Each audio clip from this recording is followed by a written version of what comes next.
Good afternoon. Blessings to you all. We are picking up again in First Corinthians today. Um, Kind of a gloomy day, to be honest. And but hey, we're here. We're in the Word, and that's good stuff. Let's go ahead and begin with prayer. Blessed Lord, you have caused all the Holy Scriptures to be written for our learning. Grant that we may so hear them, read, mark, learn, and inwardly digest them, that by patience and comfort of your holy word, we may embrace and ever hold fast the blessed hope of everlasting life through Jesus Christ our Lord. Amen. All right, so as we are beginning today, I'm going to take a little bit of a break from the text, so to speak. I want to do something of an intro, an introduction to before we get into chapter 8, because I think it would be helpful for us to have to have some perspective. I think would be a good idea, some background knowledge as to what is going on um, that Paul is addressing. So, just as some background information, it's important that we remember that there is an apostolic decree that we are going to be dealing with. This was from the First Jerusalem Council, which is recorded for us in Acts. Oh gosh, I'm trying to remember what chapter it starts in. But the pertinent part we're talking about is in 15, as you can see from the screen, where they have issued their ruling. Now, the question at hand was in the dealing with new converts, particularly those. Okay, it is just chapter 15. I wasn't sure. I wanted to make sure before I spoke and said something stupid, which I've known to do. Anyhow, they had these questions. What we're supposed to do with Gentiles? Do we have them have them circumcised, and those kind of questions? And they eventually come to this agreement that there's a few things that we just ask them to do out of respect for their brothers. To kind of promote peace within the church.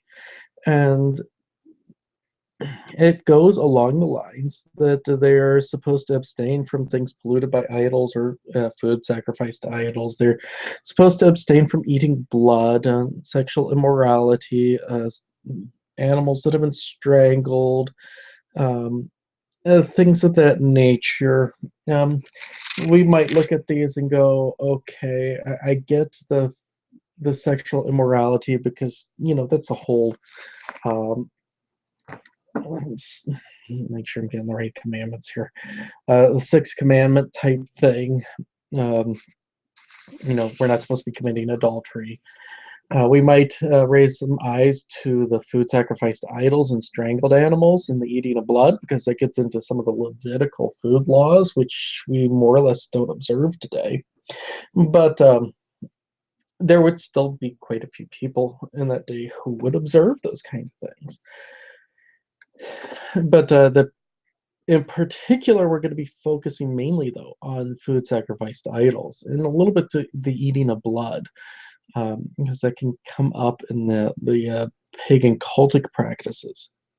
And that's the other part I want to bring forward today, is this idea of the pagan cultic practices. There was in Corinth, and it was a melting pot of practices. So even though I've highlighted just two here, Demeter and Kore, there's going to be more than these. The reason I highlighted these two is because of some of the archaeological digs that have been happening, and some of the things that they've turned up. They really shed some light on the things that Paul's going to be addressing here. So, like the temple to Demeter, which is Artemis, I think. Ooh, yeah, I cannot keep straight in my head all the different names. Um, Ceres. I'm sorry, Ceres is Demeter. Oh, yeah. There's just too many of them. Anyhow, in her temple, which they've been doing some digs, they found like 40 dining rooms that would have been open to the public. Oh, I'm sorry. The temple is kind of a three-story building. And on its lowest floor, there was all these dining rooms that would be open to the public. Think banquet halls, and you'd have a pretty good idea of what that was. And the highest floor, there were all the idols, and there was these votive baskets, and around and votive baskets were, where they would toss their sacrifices. I can remember making a trip to a a Hindu temple. And it was an interesting experience. Um, it felt weird, honestly. To be honest, as I'm standing in there, I couldn't help but feel dirty. But anyhow, as we're taking this tour of this place, and there was all these little baskets that were in front of the little statues, and people would put things in them. And I forget which one it was. Um, Hindus have more deities than you can shake a stick at. I don't mean to be offensive or anything. It's just there's just a lot of them, and I cannot remember. If I'm having trouble keeping the Greek and Roman gods straight in my head, which I actually have some knowledge of from reading, old stuff. uh, the Hindus, their gods are just, yeah. I'm not going to keep them straight, but they would have these little baskets, and you can put stuff in them as an offering. A common one was actually almonds, and so yeah, they would sacrifice almonds to one of their deities, maybe a couple of them, I don't remember. Um, and which, which I admit was kind of a tough nut for me, pun intended, because I love almonds. But anyhow, around these votive baskets, they have found evidence of of eating like pig bones and cooking ware, and so that we do have outside um, corroboration of some of the cultic practices that were happening in Corinth itself.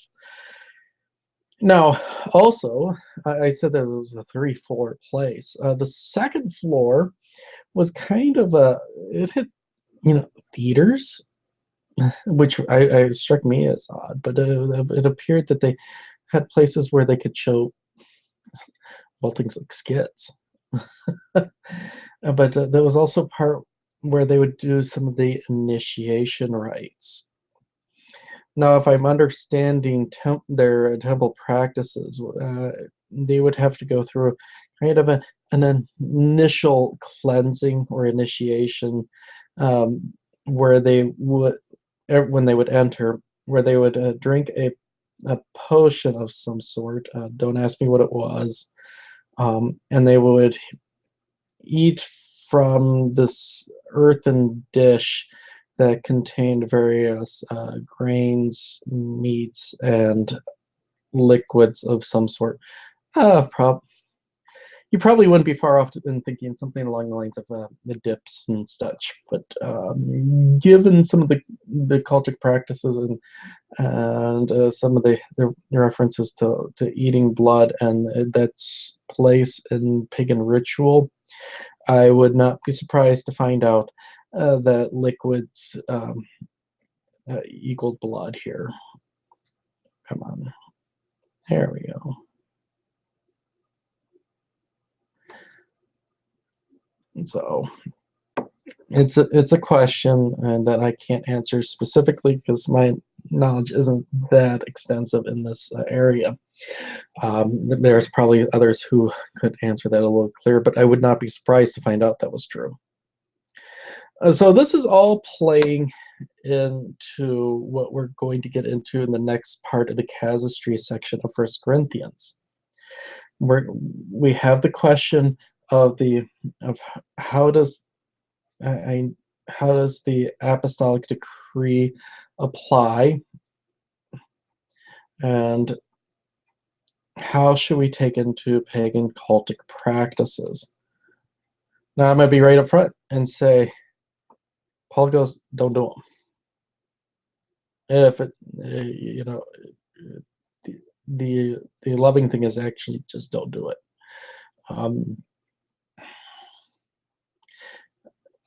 Now, as he's answering this question, oops, I thought I had, there we go. He is going to divide it up into 4 parts, and I'll come back to this in a bit, but I just want to come over here really quickly.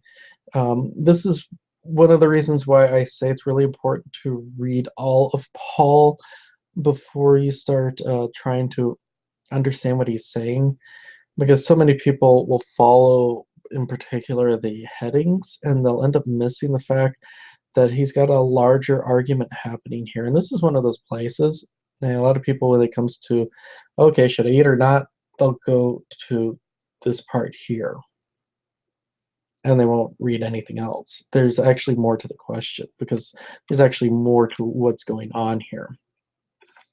So, and to begin with, in chapter 8, he opens up his discussion with the statement. Now, concerning food offered to idols, we know that all of us possess knowledge.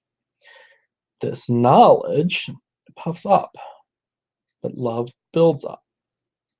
If anyone imagines that he knows something, he does not yet know as he ought to know. But if anyone loves God, he is known by God. Okay, this is very much a similar principle as to what John puts forth in his letters. That how do we know that we're in goes along the lines of how do we know we are loved by God? We love.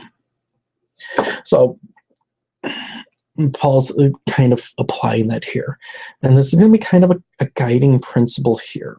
Is this whole love thing, and this is going to come up in later chapters, in dealing with how we should be treating each other.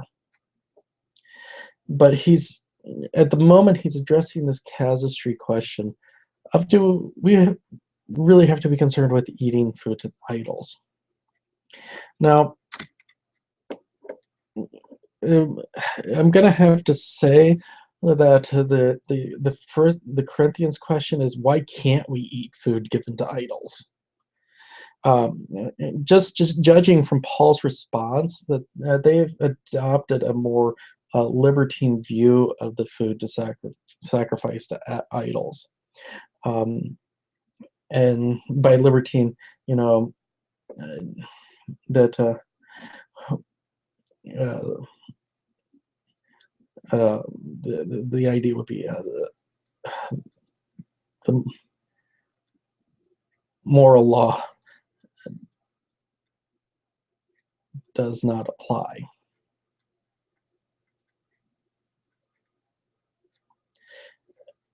And their argument here is why it doesn't apply is because the idols are meaningless. Which Paul's going to say, yeah, they are meaningless, but there's more play here. Okay, so he's basically going to say, you know what, a little knowledge, yeah, can go bad fast. But anyhow, the Corinthians have adopted this libertine idea, possibly out of some practicality, pragmatics, They could be using this as kind of an afterthought, maybe not. Um, because it could also go the other way. One of the things I commonly come across with people who have discovered the gospel, heard the gospel for the first time, however you want to put it, is that they're just so ecstatic at being set free from all the oppression that the law brings. And they jump to this conclusion that because the law is oppressive, the law is bad, and now that they've been set free from that, they don't have to worry about feeling bad anymore. And that's not the case. We do still have to worry about that law, and it could be entirely that the Corinthians who've been set free from the oppression of the idols go, okay, well, the idols are meaningless, so what does it matter if I eat? I mean, that's probably where they're going here, because they've been given this knowledge that the idols are meaningless, which is entirely true. They are meaningless. They're empty statues. And so they're going, well, if they're meaningless, why can't I eat the food given to them? Because obviously, whatever was associated with them is meaningless now. And Paul goes, in a sense, that's right. But we got to think about the broader picture. But first, why is this a question? I'm asking this not because it's going to really affect what Paul says, but it's going to affect kind of what we can draw from the text. And the meaning is going to be the meaning, okay? But there is wisdom in this text for us to pick up ourselves. Why is this a question? From Paul's responses in the archaeological data, there's a couple things. One is from the divisions of wealth, which Paul brings up.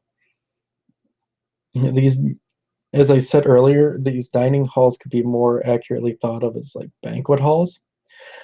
So they would be like the place where society dinners and celebrations and the like would happen.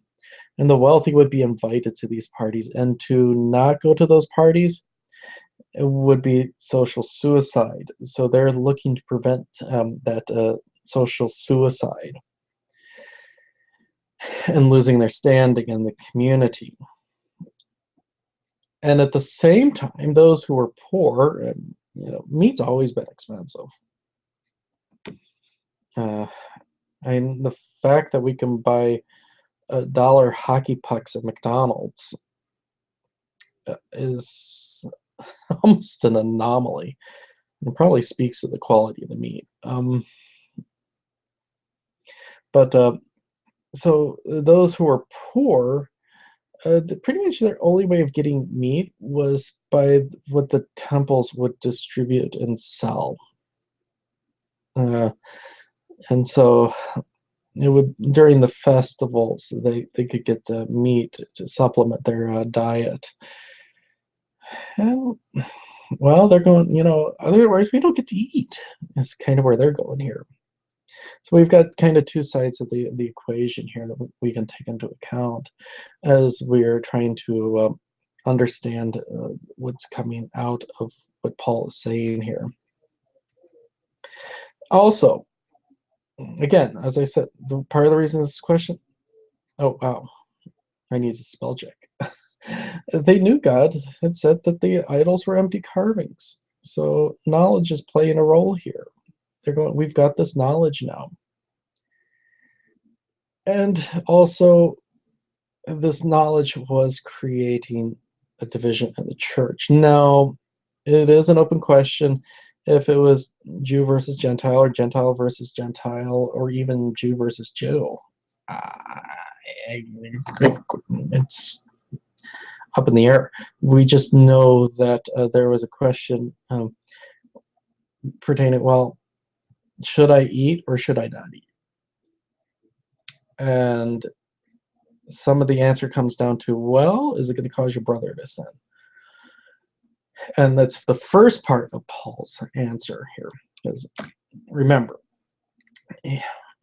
he's got it set up as a four-part answer. The first part is going to be that knowledge puffs up, love builds up. He's going to give an apostolic example of his own giving up of freedom for the sake of brothers. He's going to warn against idolatry. Yeah, that's still an issue here, even though the idols are nothing. That's part of the point he's going to be making. So, yeah, the idols are nothing, but idolatry can still happen. And then he's going to talk about the rightful use of freedom. We have to be wise about our use of freedom. It's as simple as that.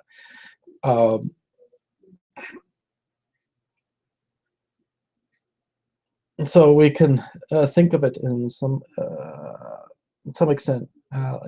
Put it in a contemporary question. Why can't I gamble? The LCMS put out a CTCR document 20 some years ago. I can't remember. I just read it too. That's the funny part, because we had a question within our own church body and our own congregation about it.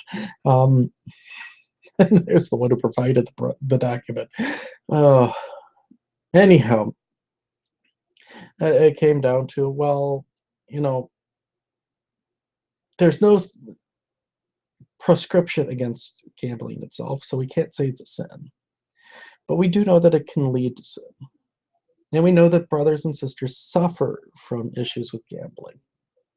And so we have to take a pastoral approach to that freedom of gambling, so to speak. Is it going to lead? So we have to ask pertinent questions, like, does it lead into sin? Like eating food can lead into idolatry. Are we puffing ourselves up in knowledge, or are we building others up? And we also have to ask, how does it affect the neighbor? So this is what all is going to play into rightful use of freedom.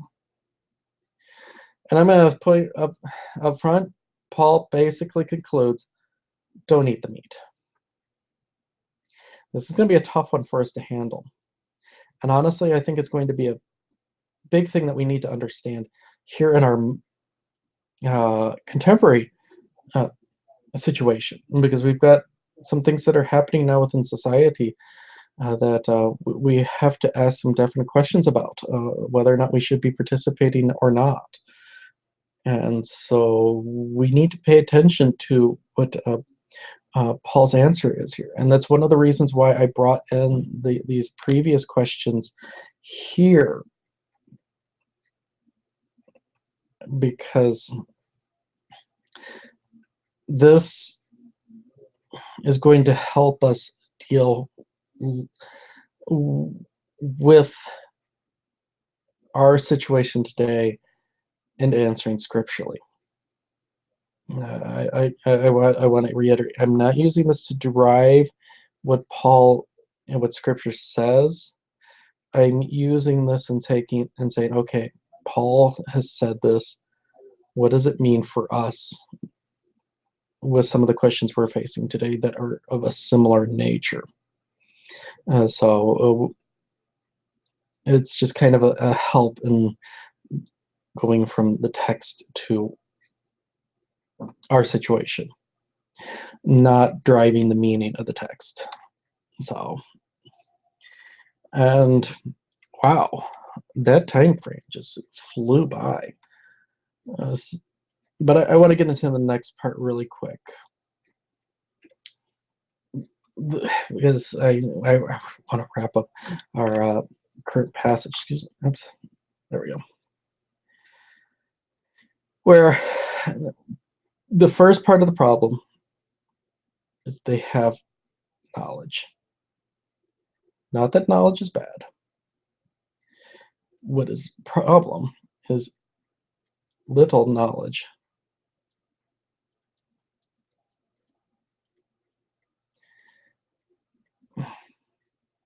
can be a problem.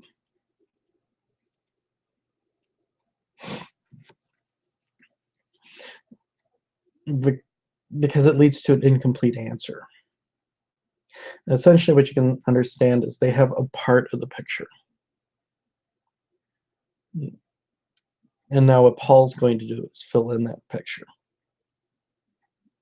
So he's going to start out with, okay, so we got this common ground here, and the idols are empty, but that's just part of the picture. This actually kind of plays in with the pastoral letters that Paul would write, where he would warn that a pastor should not be a new convert, lest he become conceited. And essentially what has happened here is the Corinthians have become conceited with their little knowledge. And they go, well, we're free, so that's what matters, we're free. And never stop to ask the other questions that need to be asked. And those are questions that can only come from greater knowledge and greater wisdom. And this is something that I've kind of grown into myself, and so I've come to understand it a little bit better, where I had this little bit of knowledge, and I was built up with that knowledge. And built up in a good way. I want to stress that this being built up and knowledge isn't necessarily a bad thing. It's when we become conceited that it becomes a problem. And that little bit of knowledge, right, cause problems. And that's what's happening with the Corinthians. They got this little bit of knowledge causing a problem, and we're going to get into that more next week. So if you got questions, I probably might be answering them next week. So, but don't hesitate to ask them. I do encourage questions, and we'll get together next week. We'll get it deeper into the Paul's answer, and hopefully it will be illuminating for us in many different ways, and we will find very valuable things, and both in the way he answers the question, and also how it translates into our modern context. So with that, blessings. I'll see you next week, and hopefully you'll have a great weekend.